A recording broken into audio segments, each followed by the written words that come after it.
नमस्कार, मैं अर्चना। मेरे YouTube चैनल पर आप सबका स्वागत है। फ्रेंड्स, पिछले वीडियो में मैंने आपको बताया कि 2 प्राणायाम और एक आसन करके आप अस्थमा से पूरी तरह से 100% छुटकारा पा सकते हैं।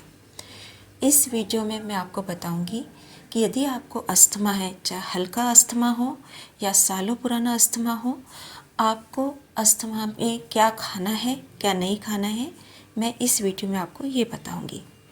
तो आप थोड़ा सा इसे नोट कर लीजिएगा कि सबसे पहली बात कि आपको रात के समय दही, केला, चावल और खट्टी चीज़ें, ये 4 चीज़ें नहीं खानी है।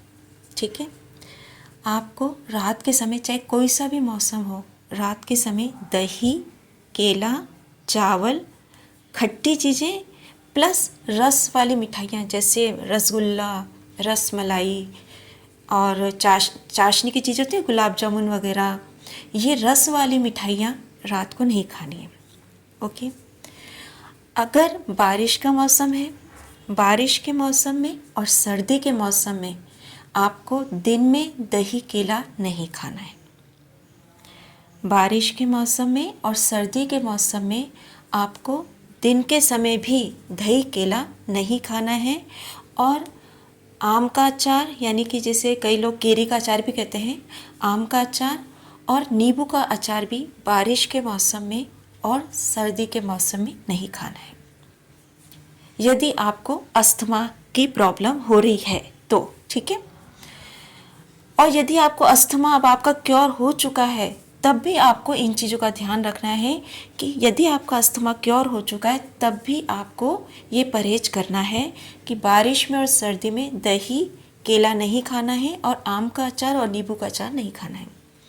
यदि आप अचार खाने के शौकीन हैं तो बारिश के मौसम में और सर्दी के मौसम में आप मिर्ची का अचार खा सकते हैं, गाजर का अचार खा सकते हैं, मूली का अचार खा सकते हैं और आंवले की सब्जी बनाकर खाइए।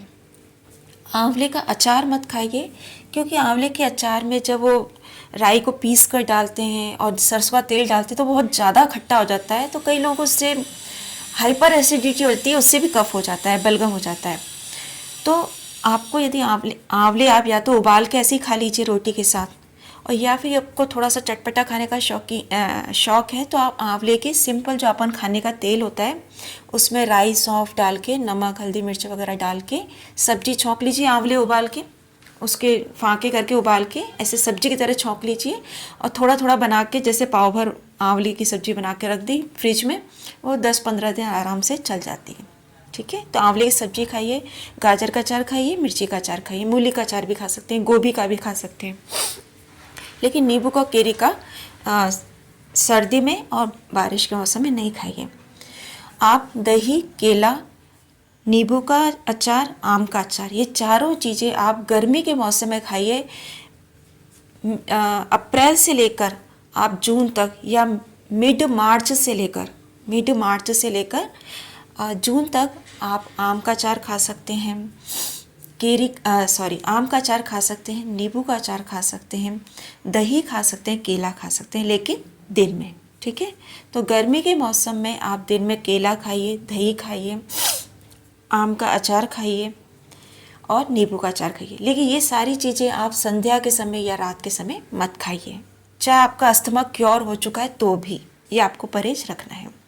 और चाशनी की मिठाइयाँ जो है, रस वाली मिठाइयाँ, ये आप गर्मी के मौसम में दिन में खाइए, रसगुल्ले खाइए, रसमलाई खाइए, गुलाब जामुन खाइए। ठीक है। अब यदि आप मिठाई खाने के शौकीन हैं तो आपको बारिश में और सर्दी में सूखी मिठाई खानी चाहिए, जैसे मावे की मिठाई हो गई, लड्डू हो गए बेसन के, आटे के, गुड़ के, दाल के लड्डू हो गए, जो भी सूखी मिठाइयाँ होती हैं, सब तरह की मावे की मिठाइयाँ, सूखी मिठाइयाँ, ऐसी जो भी इस तरह की सूखी मिठाइयाँ बारिश के मौसम में और सर्दी के मौसम में खा सकते हैं। तो अगर आपका अस्थमा पूरी तरह क्योर हो चुका है तो भी आपको ये परहेज करेंगे आप, तो आप कभी भी आपको दोबारा नहीं होगा। कई लोग क्या करते हैं कि अब हमारा अस्थमा सही हो गया, अब हम सब खा सकते हैं, तो उनका दोबारा हो जाता है। देखिए, अस्थमा, माइग्रेन, डायबिटीज ऐसी बीमारियां हैं जिन्हें हमें हमेशा कंट्रोल करके रखना पड़ता है। यदि आप अपने आप को ढील देंगे तो वापस से हो जाएगा।